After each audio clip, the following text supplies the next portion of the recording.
Fala, gente, tudo bom com vocês? Meu nome é Vinícius, sou aluno do mestrado e hoje vou estar aqui com vocês explicando um pouquinho sobre imunogenética, tá? Vamos lá, imunogenética, como o nome já é bem sugestivo, é a mistura entre a imunologia e a genética. Basicamente, a genética vai falar sobre os alelos, os fenótipos, genótipos e suas relações. Nesse sentido, a imunologia, que é a ciência que estuda o sistema imune, vai entender como essa disposição de alelos, essa herdabilidade, acontece de forma que vai favorecer a vida do animal, sua fisiologia e sua produtividade. Então a gente tem aqui imunogenética veterinária, integrando genética e o sistema imunológico em diferentes espécies. Bom, o que é imunogenética? São genes que influenciam o sistema imunológico. Então, não sei se vocês já viram aquela pessoa que tem uma facilidade em contrair uma gripe, por exemplo, alguma doença, e outras pessoas que são muito mais resistentes a esses problemas da vida, estão relacionados com a imunogenética, que determinam a resistência a essas doenças e impactam a resposta vacinal que aquele ser pode ter ou não ter, bem como seus tratamentos devidos de acordo com a qualidade de sua vida, de acordo com seus padrões fenotipos, mas também de acordo com os genótipos que estão presentes que foram herdados dos seus pais. Bom, na veterinária a gente tem que entender que tem algumas importâncias, como por exemplo, a seleção de animais mais resistentes, que é uma característica que a gente observa sempre. Por exemplo, se a gente tem algum ruminante que possui afecções podais que passam dos pais para os filhos, é interessante que a gente não escolha esses animais para sempre estar passando características de heredabilidade que conferem resistência para aquele animal. Segundo ponto, protocolos vacinais personalizados, né, com vacinas de alta eficácia. Também compatibilidade em transfusões e transplantes. A gente tem que lembrar que esse órgão que vai estar entrando naquele animal que precisa é um corpo estranho. Então vai haver uma série de cascatas de histocompatibilidade para ver se aquele órgão vai ser aceito pelo corpo ou não. Então a gente precisa atentar também para tudo isso. E por fim, a conservação das espécies. Quanto mais a gente tem espécies que são responsivas a tratamentos, a vacinas, espécies resistentes aos intempéries do meio ambiente, mais a gente vai propagar a vida dessa espécie, mas ela vai ser bem sucedida com o passar dos anos. Temos aqui alguns exemplos que eu separei em diversas espécies. O primeiro, na espécie bovina, do gene BOLA, que é o gene que, quando atua junto, passado dos pais para as espécies que estão a nascer, trazem resistência à mastite. É um gene muito bom que a gente espera encontrar nos animais e é um fator também de seleção. Os genótipos protetores contra brucelose e tuberculose também são importantes nesse aspecto. Então a gente tem aí a genética e a imunologia atuando junto para trazer esse tipo de resistência e com essa resistência a gente reduz a utilização de antibióticos. Lembrando que hoje, quanto mais antibióticos a gente tem, mais a gente vai estar causando uma resistência naqueles animais, que não é o indicado. Sempre que a gente utilize menos, através de uma seleção adequada. Também temos o exemplo em suínos.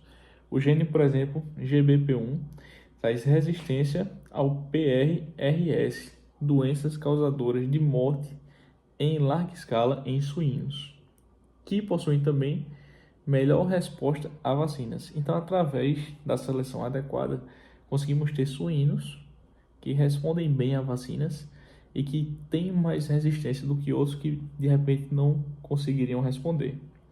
E por fim, redução de perdas econômicas, porque se a gente tem um animal mais resistente, a gente gasta menos com medicamento, a gente gasta menos com outros tipos de instalações, com outros tipos de tecnologia, que apenas com a seleção genética a gente podia evitar, dando qualidade a esses animais. Em aves, por exemplo, a gente vai ter o MHC, molécula de histocompatibilidade, e resistência à doença de Marek. A doença de Marek, ela é avassaladora, traz uma mortalidade muito grande para dentro do aviário. E se a gente tem essas moléculas de histocompatibilidade que passam das gerações, da geração zero por seguinte, a gente vai ter uma redução dessa doença também. Além da seleção ideal de linhagens resistentes e uma vacinação mais eficiente, conferindo resistência de vida a esses animais, tá certo? A gente também vai ter esses exemplos em cães, quando o sistema DLA, que causa doenças autoimunes, ele se demonstra ser favorável àquele animal. A gente vai ter também a compatibilidade para transfusões e transplantes.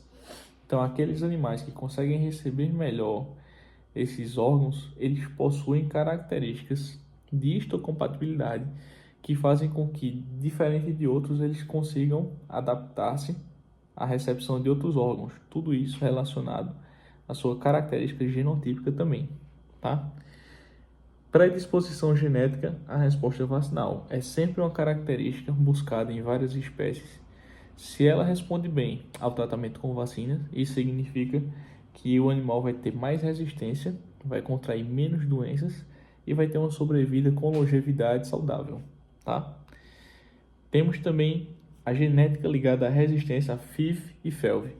Existem animais que são expostos a situações onde outros que não têm essa característica imunológica tão forte iriam desenvolver tais doenças, mas esses, por conterem genes que dificultam, que repelem essa patogenicidade, conseguem se afastar dessas doenças, tendo mais resistência, mais vida e mais qualidade de vida também, tá?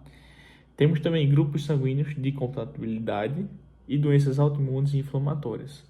Se a gente tem animais que possuem esse tipo de reserva imunológica, células de memória, ou até mesmo células de imunidade passiva, ativa, isso confere ao animal também uma maior segurança e uma maior sobrevida, melhorando a qualidade da vida desse animal, tá?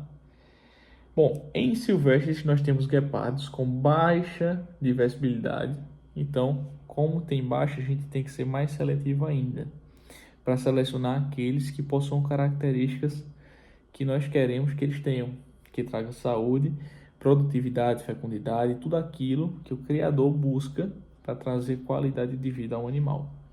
Pandas e elefantes, o manejo genético para a reprodução. A gente sabe que tem esse problema aí, muitas vezes, do animal ficar em extinção e por conta dessas dificuldades de reprodução. Então, essas características reprodutivas de fecundidade seriam características-chave de seleção para que a gente pudesse dar uma vida melhor a esses animais e dificultar com que eles entrem em extinção, tá?